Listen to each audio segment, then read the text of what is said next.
Bonjour.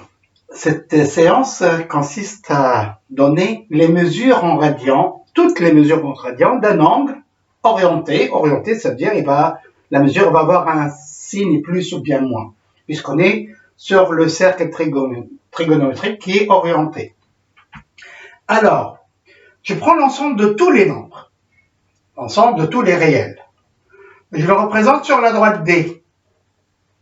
Comme ça, collé en haut là, au point I, plutôt haut, il est là, en I au cercle trigonométrique. Et je vais essayer, tous les nombres sont là. Le 1, il est là, vous voyez, il est à la même hauteur que ce point-là, puisque ici, ça fait une unité là. Et je vais enrouler tous ces nombres-là de la droite des réels dans un sens autour du cercle trigonométrique, ce qui va me faire des spires et des spires et des spires jusqu'à l'infini. L'autre partie de la droite des réels, la partie négative aussi, je l'entoure dans l'autre sens, dans le sens indirect, puisque c'est des négatifs, et j'en fais encore des spires, je vais avoir comme un ressort en quelque sorte, avec plein de spires. Alors, si je prends le point M qui est là, ça mesure, l'une de ces mesures, c'est la longueur de cet arc. Supposons que c'est X, la longueur de cet arc. Là, j'ai le 0. Le 1 qui était là, il va coïncider ici.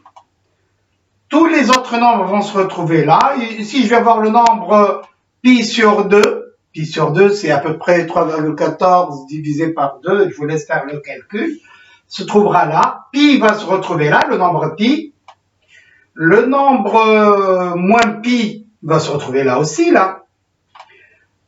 J'entoure là, il y a plein de nombres, ce qui fait que sur le point M, il va y avoir une infinité de nombres qui vont coïncider là.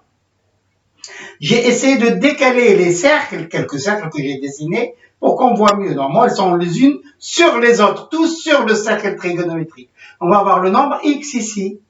Le nombre X plus 2pi là, parce que si je fais un tour c'est 2pi. Si ça c'est, je sais pas, un certain nombre 2 par exemple, 2,4. 2,4 plus 2pi, je vais me retrouver là, puisque j'aurais fait un tour entier du cercle. Je fais encore un autre tour, je vais me trouver à x plus 4pi après. Si je fais le sens contraire, je vais me retrouver x plus moins 2pi. X moins 2pi, il est là aussi, sur M. En fait, tous les nombres qui vont se retrouver en M vont avoir la forme x plus k, qui peut être positif ou négatif, fois 2pi. Là, k c'est moins 1. Là, c'est k égale 1. Là, k égale 2. En général, c'est x plus k fois 2pi. Qu'on peut écrire x plus 2kpi, ce qui revient au même. Ce qui fait que l'angle, donc c'est ce que j'ai écrit là, x plus 2pi, x plus 4pi, x moins 2pi, etc., x plus k2pi, sont des mesures de l'angle IOM. Finalement, donc un angle, il va avoir une infinité de mesures. Je prends cet angle-là, IO, je donne un nom à ce point-là, je vais l'appeler P. IOP a pour mesure, par exemple, alpha. J'ai mis alpha là et bêta. Alpha et bêta. Pour passer alpha, donc, faut voir, c'est la longueur de l'arc en partant de I, je sais pas, on en a fait déjà plein de tours. Alpha, il est là. Après, pour arriver à bêta, il faut encore faire des tours entiers et on tombe sur le bêta. Ça veut dire que alpha plus 2pi fois un certain nombre, ou c'est peut-être dans l'autre sens, on tombera sur bêta.